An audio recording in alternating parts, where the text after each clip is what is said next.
Hello and welcome to this session on rejection of abstract ideas.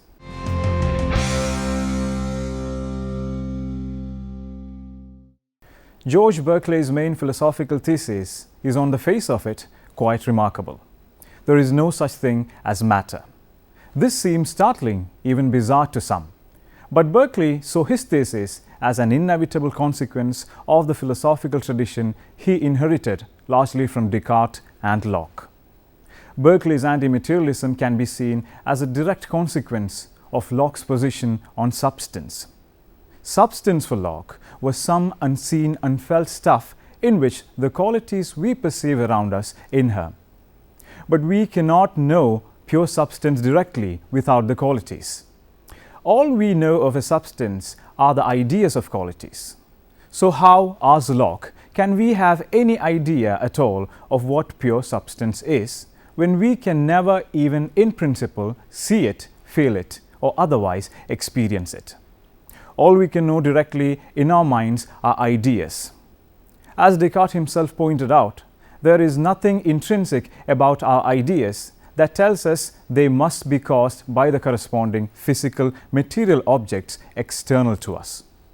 An evil demon could be inducing hallucinations in us, and the entire physical world might literally not exist.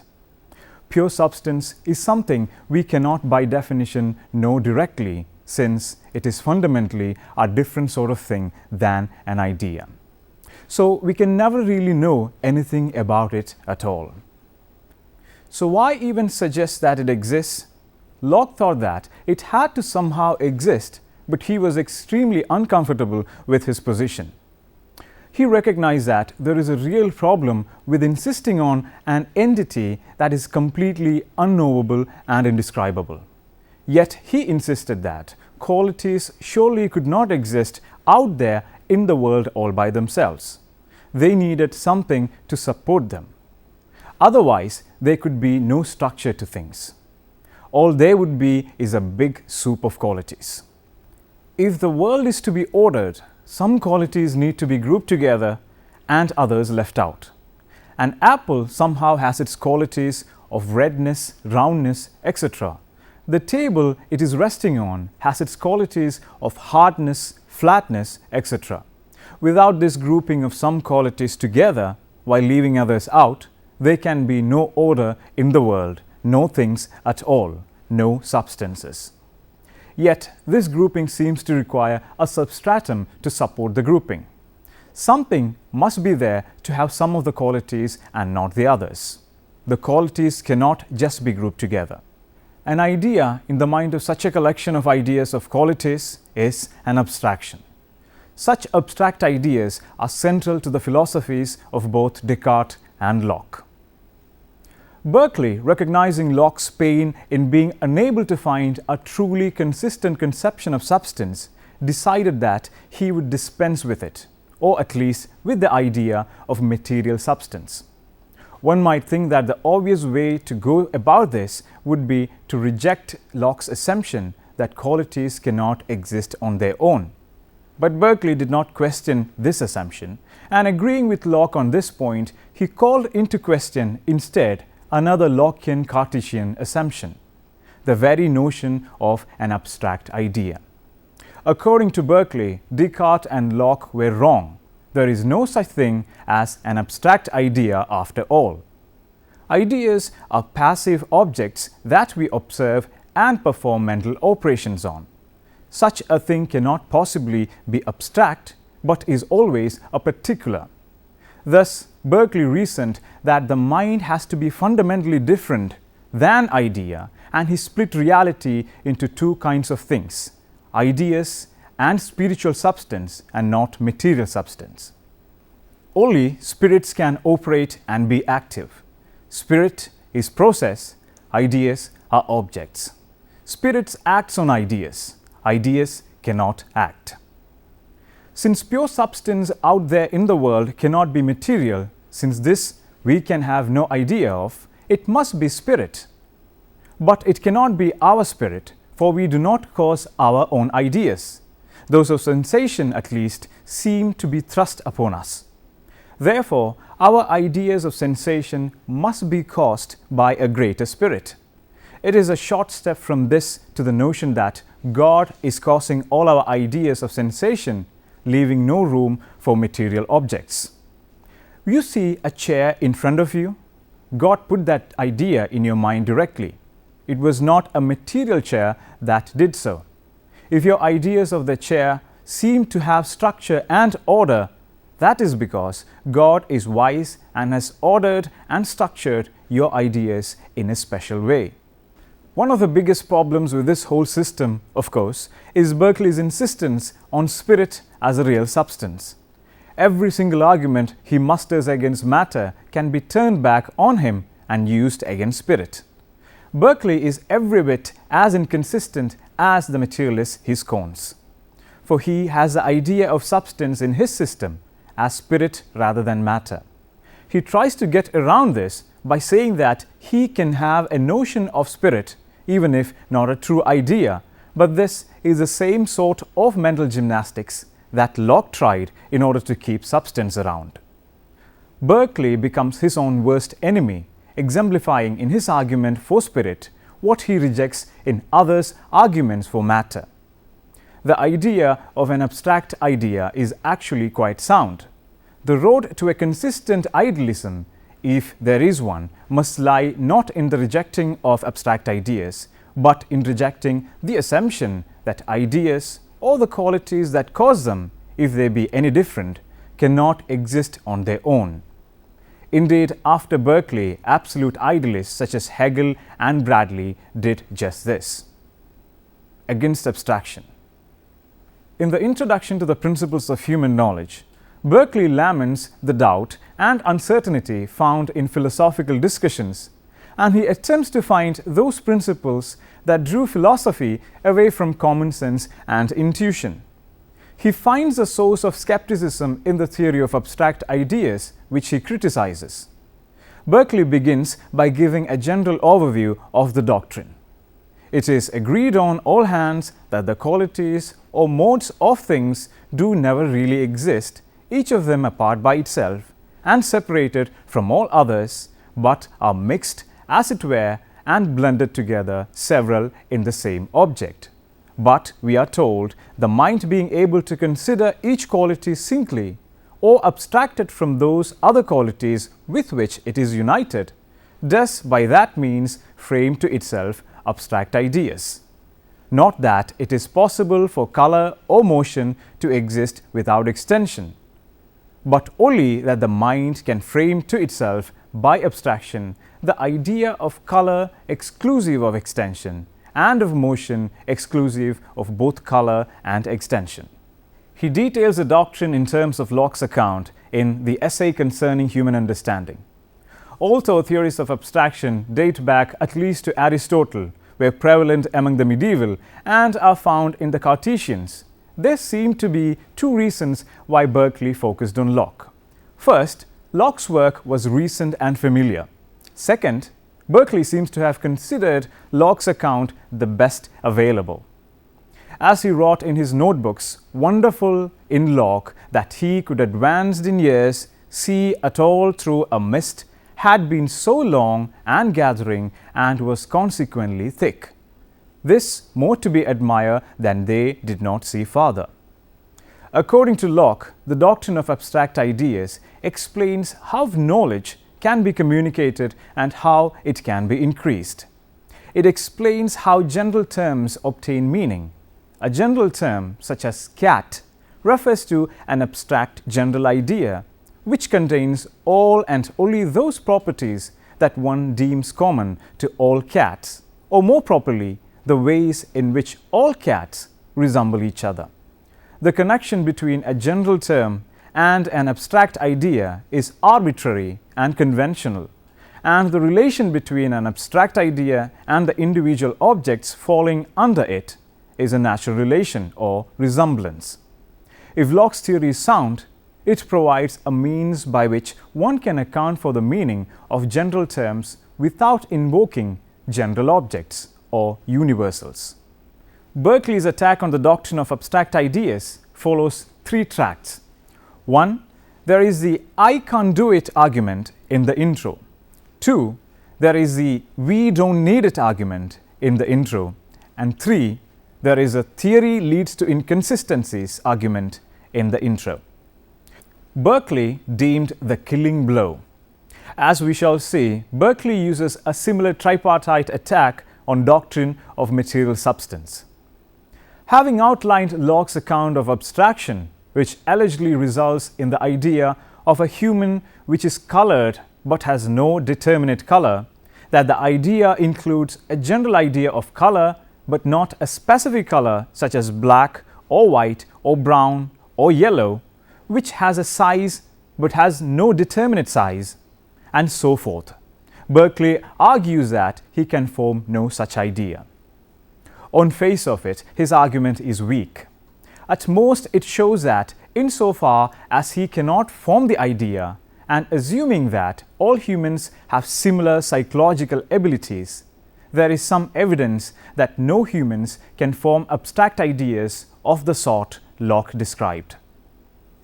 This threefold distinction among types of abstraction is found in Arnold and Nichols' Logic or the Art of Thinking. The first type of abstraction concerns integral parts. The head, arms, torso, and legs are integral parts of a body.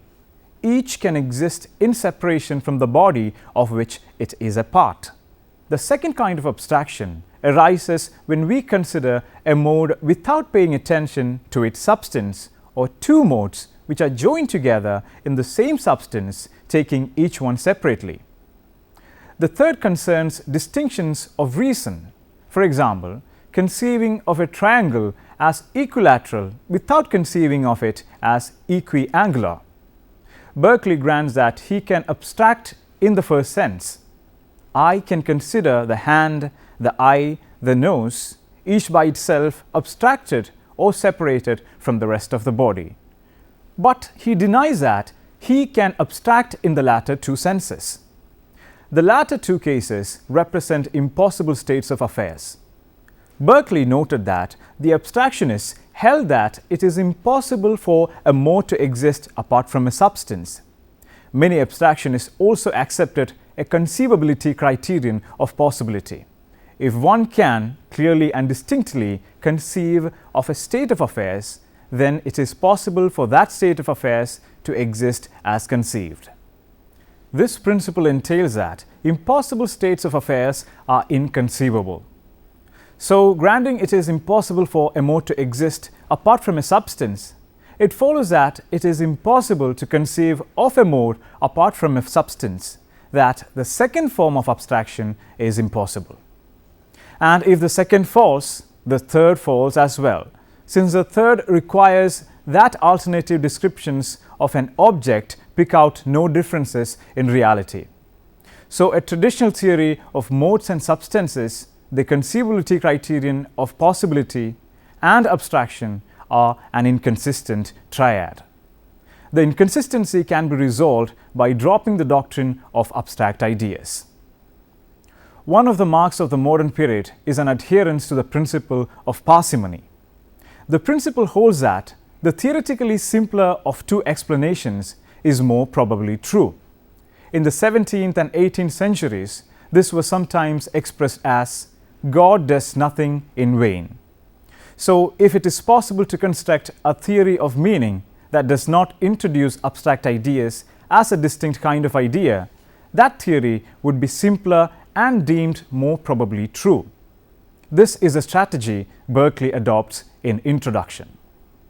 In Introduction, Berkeley turns to Locke's abstract general idea of a triangle, an idea which must be neither oblique nor rectangle, neither equilateral, but all and none of these at once. In effect, it is something imperfect that cannot exist, an idea wherein some parts of several different and inconsistent ideas are put together. Upon quoting the passage, Berkeley merely asks his reader whether he or she can form the idea, but his point seems to be much stronger. The described idea is inconsistent and therefore represents an impossible state of affairs, and it is therefore inconceivable since whatever is impossible is inconceivable.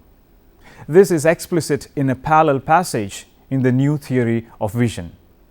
If abstract ideas are not needed for communication, Berkeley takes the fact that infants and poorly educated people communicate while the formation of abstract ideas is said to be difficult as a basis of doubting the difficulty thesis. He is able to give short shrift to the contention that abstract ideas are necessary for knowledge. The abstractionists maintain that abstract ideas are needed for geometrical proofs. Berkeley argues that only properties concerning, for example, a triangle as such are germane to a geometric proof.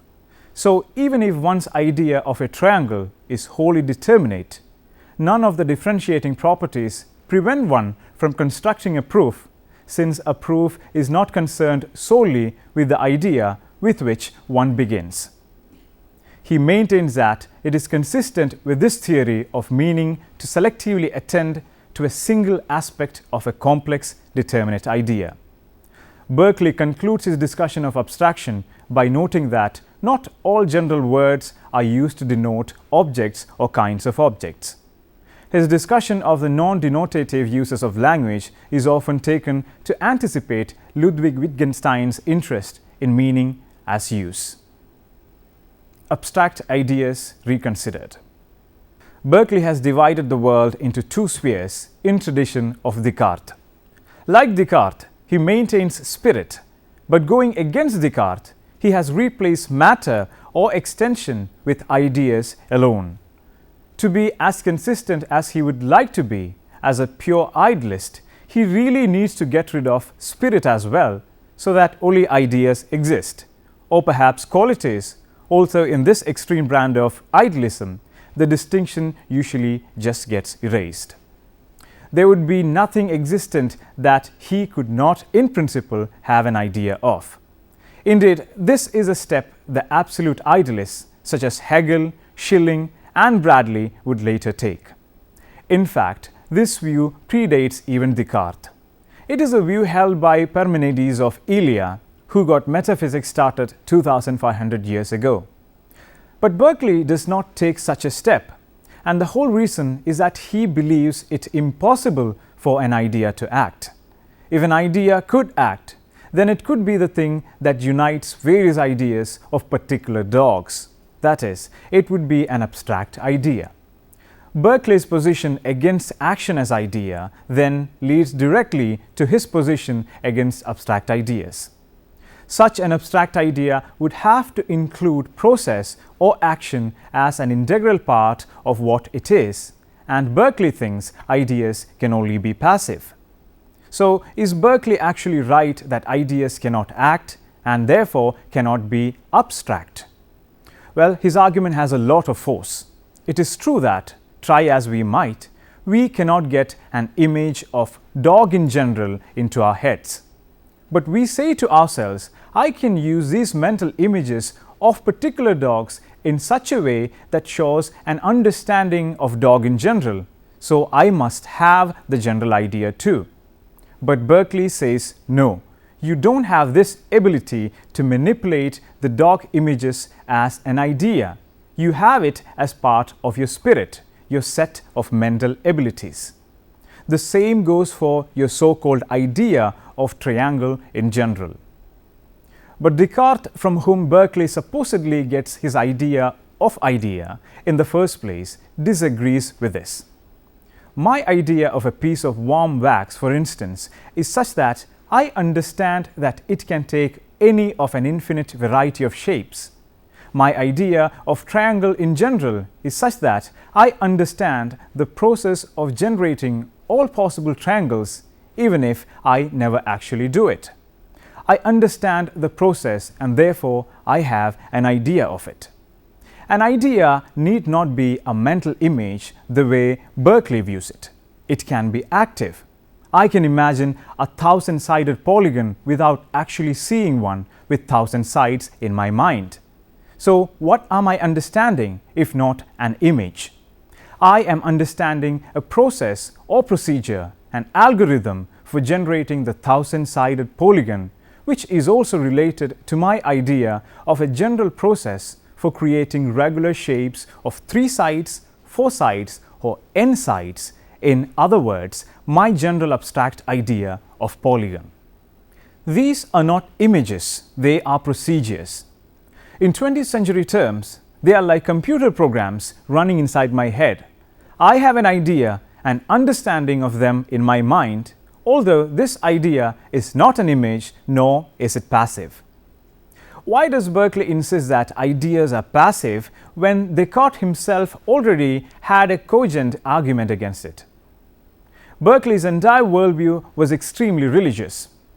He viewed his entire philosophy as an attempt to vindicate Scripture and the Christian God. He saw matter as a concept used by atheists to make the world into a purely mechanical place, a huge machine. So Berkeley took mechanism, that is, activity, process, abstraction, and removed it from both matter and ideas and placed it in spirit. This way, the ultimate spirit, that is, God, is the explanation for the universe, not matter or ideas, both of which would make God non-fundamental. Let us now summarize what we have so far discussed. Berkeley really cannot hold both that matter is an unacceptable non-idea and that spirit is acceptable as an undefinable notion. In this, he is falling prey to the same inconsistency as Locke. At the same time, he is right to see that any passive structure requires process to make it a something. One could argue that this process itself is what thinking is all about, and that all ideas have this feature. Berkeley's passive mental images are not really passive. Some mental process has extracted lines and shapes and other forms and put them together in a certain way. That is what you see, not some static image. Idea is process. Descartes saw this basic point, more or less, long before Berkeley wrote his treatise. Berkeley is left with the problem of interacting idea and spirit. Only by making both the same kind of thing and erasing the distinction as something primary and fundamental can we get rid of the inconsistencies. If we take the view of computational absolute idealism, which has much of its roots in Berkeley's thinking, in spite of its points of difference, we can modify Berkeley's slogan and say instead, to be is to be perceivable. This applies to both the idea and its perceiver. They are both the kind of thing that can be perceived. In Berkeley's view, this is absurd. A spirit cannot, even in principle, be perceived. Now let us try and answer the following questions. What are the theological perspectives of George Berkeley? Write a short note on George Berkeley's main philosophical thesis. Give a general overview of the doctrine of Berkeley. Berkeley's attack on the doctrine of abstract ideas on 3 tracks. Which are they? Berkeley has divided the world into 2 spheres. Which are they?